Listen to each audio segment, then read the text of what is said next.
Nagkakabit ko ba ito ng busina, kuya? Sa busina niya? Palagyan ko sana. yung medyo malaki ko, lasang tunog. Parang relay niya lang ba yun?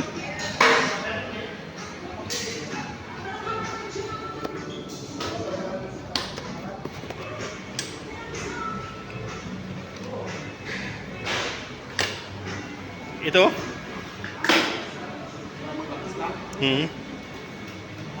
Ayan. Yan ang pagbaklas niya.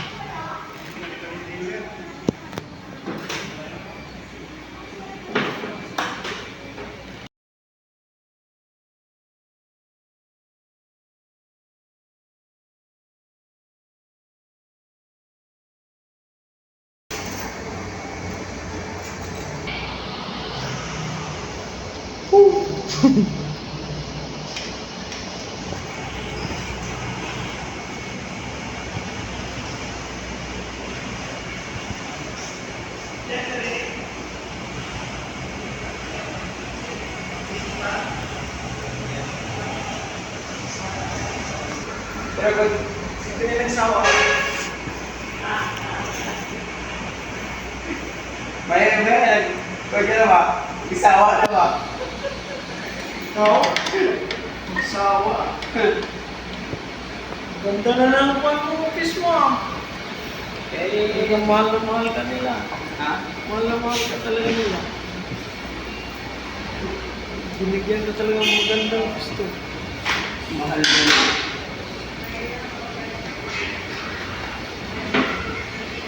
Dito na ako na-expected pa. Ha?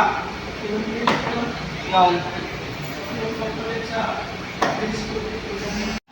Yun, tanggal na rin. Ha? Ang hirap pala tanggalin ito ng cover niya sa harap. Tigas pala ito, guys. Kala ko madali lang tanggalin to. Hirap na hirap sa bumaklas eh. Bagay, maganda na rin yung nag-iingat kaysa nagmamadali. Mahirap na mabasagan. Buong ulo pala pag tinanggal siya, no? Yan ang mahirap sa scooter. Magkabaho mo. Buong mukha niya. Bukod talaga yung kukunin.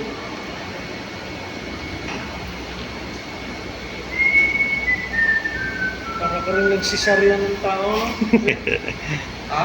Para ka rin nagsisarya.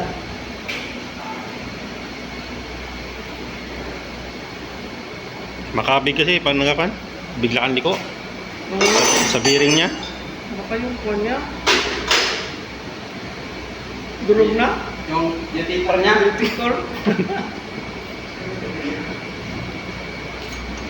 So talaga, ito yung kinaturuan mo talaga ako pa. Mabait ba ako dahil na tao ba? Tugs ka kasi. Ha? Grabe ko kang buhot-buhot na tao. Simple ka lang, kala mo.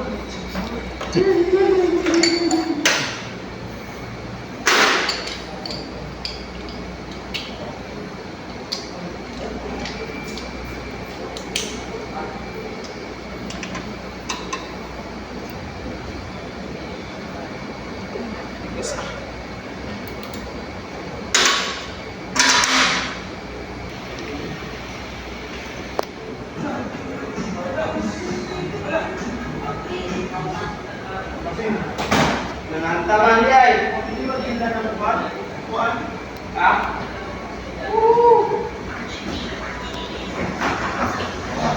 Yan ang kagandaan dito sa casa, guys. Kasi kita nyo naman, malinis ang shop nila, oh. Tapos yan, may mga langis. Maganda rin ito gamitin yung in-use oil na ito, guys. Sabi ng mekaniko. Kahit pang scooter. Tapos yan, may mga gulong. Kung gusto nyo magpalit na rin kaagad. Di ba? Kita nyo naman, malinis. Tapos kompleto rin sa gamit. Oh. Ayan, bali binabaklas na pala ni kuya yung kan, yung bolt dyan. Ang hirap kasi tanggalin kanina, napakatigas. Kaya ginamitan niya na ng power tools. Yan, natanggal niya na. Hindi ako nahihirapan kasi sa pagmaniho. Lalo na kung lilikok ka. Napakalakas ng kabig. Nakakatakot na rin drivean. Kaya yan, dinala ko na lang sa kanila para ipaayos.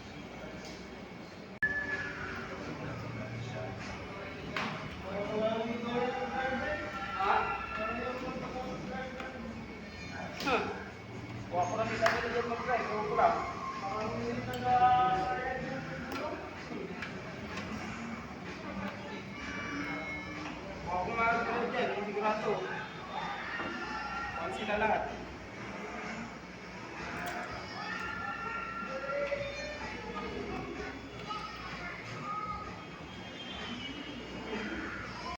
Bali, kala ko basag yung bearing dito sa loob. Hinikpitan niya lang pala ito kasi lumuwag. Kala ko talaga nung una basag ang bearing nito eh.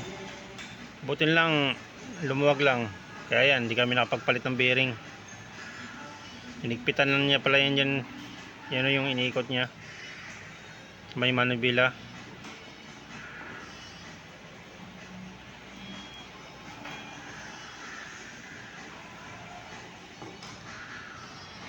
Yan siya guys. Yung pinipihit ni kuya na yan. Bali lumuwag. Kaya pala napakalas ng kabig. Yan na, binalag niya na yung ulo. Yung pinakamanibela niya.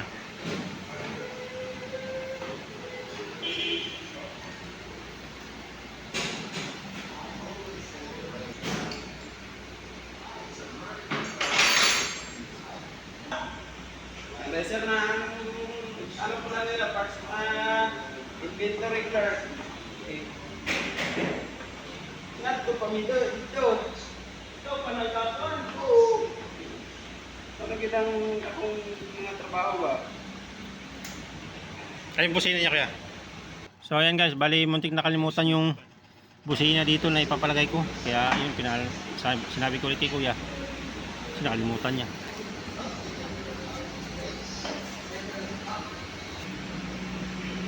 Ito pala yung papalagay ko na busina guys, yan. Yung nabili ko lang sa TikTok. Yung Shinagawa. Sana ayos.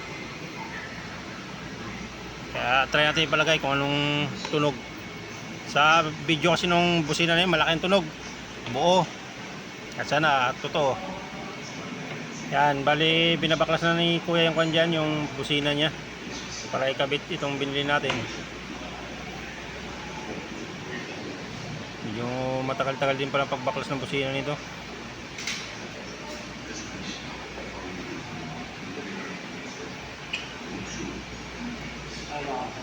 Sa gilid. So yan guys, kakabit na ni kuya. Sana Meron yung sira din ito. Na order natin ito. Para di sayang pera. Pero may tunog dito ha. Yan, tapos na, nakabit na. Medyo may katigasan lang pala yung susi ko dito guys.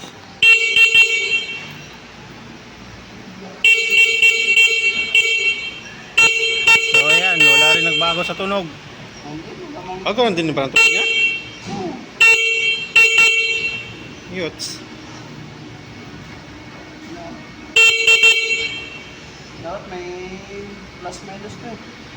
Pero sa video niya iba, malaki ang tunog.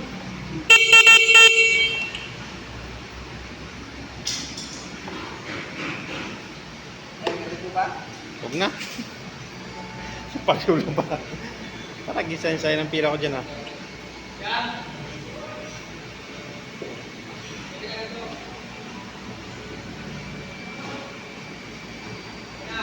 Piki pa naman. Yun, bali hindi ko na pala pinakabit yung kuan, nabili kong busina na yun. Sinigawa ba yun? Wala rin, useless din. Stuck pa rin talaga tayo, ganun din ang tunog.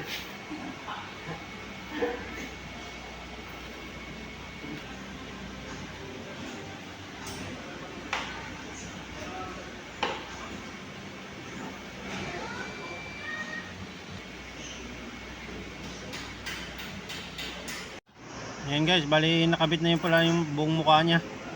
Yung manibela niya okay na rin, hindi na ganun kakabig.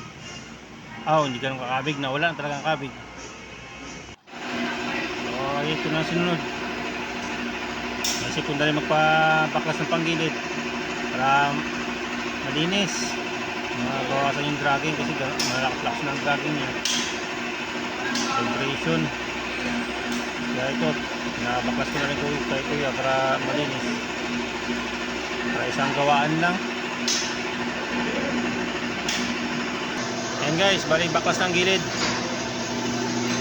Sana walang issue yung mga pinalit natin. Okay pa rin playball? Ganda pa rin. Ayan kita nyo naman kung gaano kalikabok. Napakarami pa ng panggilid, kaya pala ang lakas ng vibration niya eh. Bumba niya ng hangin dyan lalo na yung sa mga puli niya guys, napakadumi. Saka yung iba.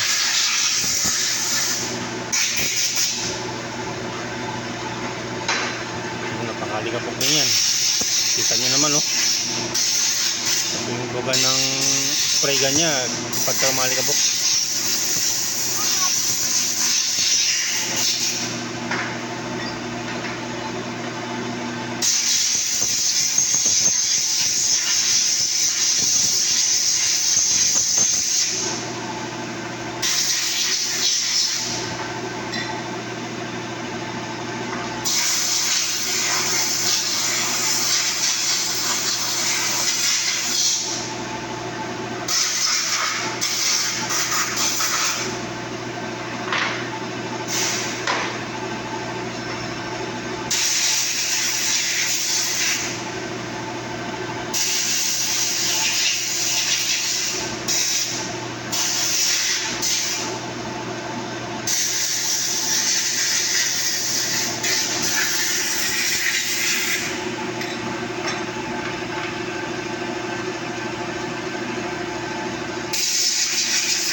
Yon, sa wakas tapos na rin.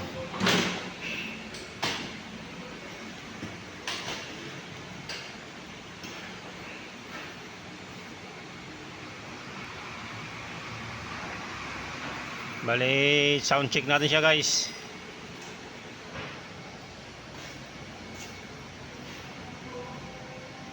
Paano ba i-direct yung chainsaw niya dyan?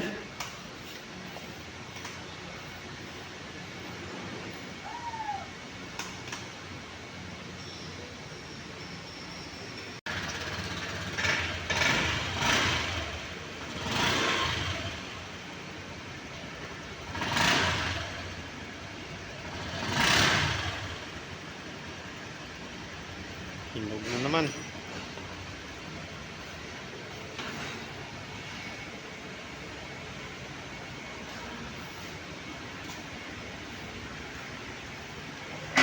Tapos siya.